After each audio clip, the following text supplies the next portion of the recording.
So hi everyone, welcome back to the channel. I hope you all are doing great. So दोस्तों, आज की ये जो video है वो झारखंड बीएड एंट्रेंस एग्ज़ाम के एस्पायरेंट्स के लिए रहने वाली है। तो दोस्तों, हम सब ने झारखंड बीएड एंट्रेंस एग्ज़ाम के बहुत सारे जो इम्पॉर्टेंट टॉपिक्स थे सब पर ऑलमोस्ट हमने बात कर ली है। जैसे सिलेबस हमने डिस्कस किया, क्या ओवरऑल स्ट्रैटेजी रह सकती है वो हमने डिस्कस कर लिया।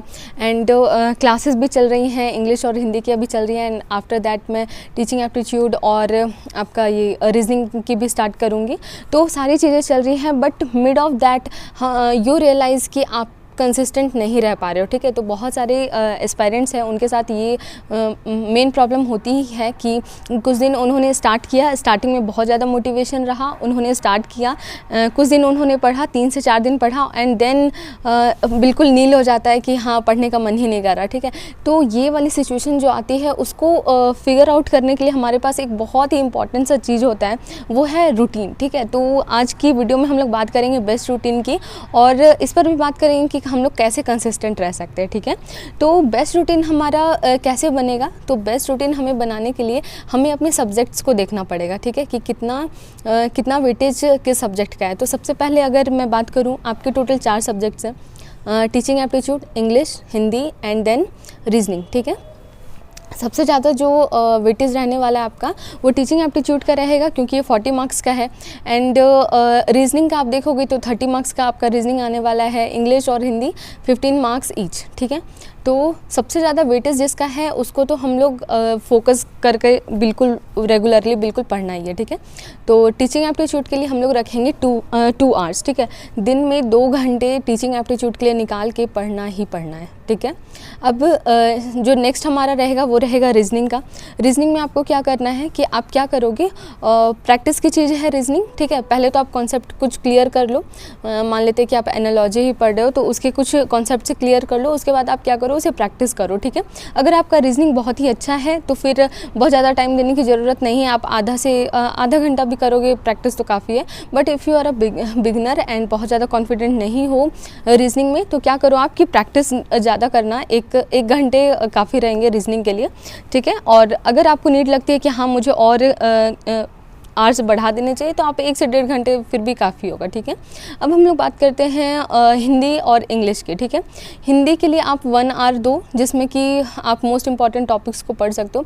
मैंने भी कुछ क्लासेस ली हैं, एंड आफ्टर सम डेज़ कुछ और टॉपिक्स में छोटे छोटे जो भी टॉपिक्स बचे हैं उन सबको भी मैं कवर करा दूँगी, तो आप उसे भी देख सकते हो।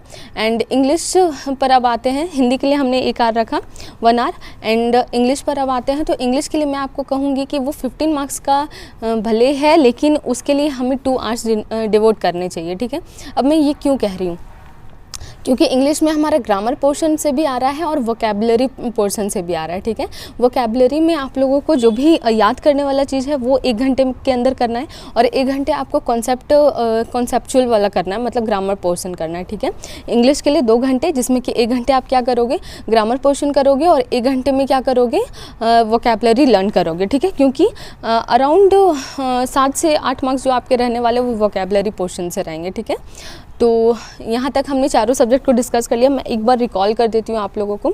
Teaching aptitude 2 hours each day. ठीक है, और रीजनिंग के लिए 1 आवर रहने देते हैं हम लोग, फिर हिंदी के लिए 1 आवर और इंग्लिश के लिए 2 आवर्स। तो जब आप इसे ऐड करोगे तो यू विल गेट 6 आवर्स। ठीक है, तो 6 घंटे का हमारा रूटीन रहा कि रेगुलरली हमें 6 आवर्स पढ़ना ही पढ़ना है। ठीक है, अब इसे आप क्या कर सकते हो कि अब एक ये तो रूटीन रहा कि कैसे हम लोग हर दिन कितने कितने घंटे देंगे एक सब्जेक्ट को। अब आप देखो कि एक रूटीन और हम लोग बनाते हैं कि इतने बजे उठना है, फिर उसके बाद इतने बजे ये करना है, इतने बजे ये करना है, तो ये बहुत ज़्यादा सक्सेसफुल हमारा हो नहीं पाता। कुछ दिन तक वो चलता है, फिर वो क्या हो जाता है, वेस्टेज हो जाता है टाइम का, कि जो भी हमने एफर्ट्स लगाए रूटीन बनाने में वो भी वेस्ट हो गया।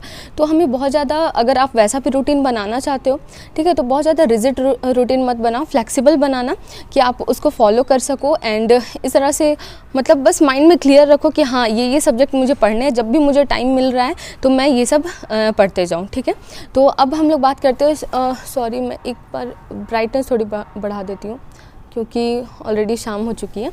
तो यस, अब हम लोग बात करते हैं, मैं कहाँ थी, ओके तो हम लोग बात कर रहे थे कंसिस्टेंसी की, ठीक है। तो कंसिस्टेंसी के लिए आप लोग क्या कर सकते हो, सबसे फर्स्ट थिंग है कि आप लोग हर दिन का टारगेट सेट करोगे। हर दिन का टारगेट सेट करना है कि हाँ आज इतने घंटे ये पढ़ना है, जो भी मैंने बताया। मान लो कि आप 6 आवर्स का यही रूटीन फॉलो करना चाहते हो, तो आप क्या करोगे, कॉपी में ये लिख लोगे कि हाँ मुझे 1 आवर इसको पढ़ना है, ये 2 आवर्स पढ़ना है, ठीक है।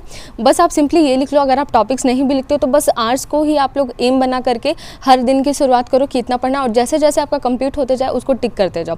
आप जब टिक करते जाओगे ना तो आपको अ फील ऑफ अचीवमेंट लगेगा, ठीक है, कि हाँ मैंने इतनी टॉपिक पढ़ लिए, या फिर इतना घंटा मैंने ये कर लिया, इतने 1 घंटे मैंने इंग्लिश पढ़ लिया, ठीक है। तो ये आपको एक अचीवमेंट देगा, और लास्ट में आप लोग खुद एनालाइज भी कर पाओगे कि क्या मेरा रह गया और क्यों मैं कंप्लीट नहीं कर पाई, मुझे ये कर लेना चाहिए था, ठीक है। इस तरह से आप लोग एट सम पॉइंट्स जब भी आप लोगों को मन करे तो आप लोग एनालाइज़ करना कि हाँ ये चीज़ पर और इम्प्रूव करना चाहिए, ठीक है।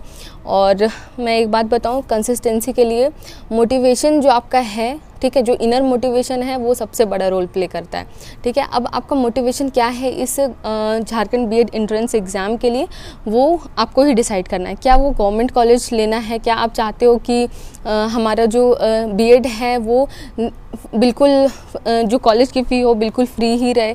अगर आप ये चाहते हो, अगर आप जनरल से हो तो भी आपकी जो फ़ी लगने वाली है अराउंड 15 to 20,000 लगने वाली है दोनों साल की। तो अगर आपका ये मोटिवेशन है तब तो आपको कंसिस्टेंसी की कोई प्रॉब्लम होनी ही नहीं चाहिए, ठीक है।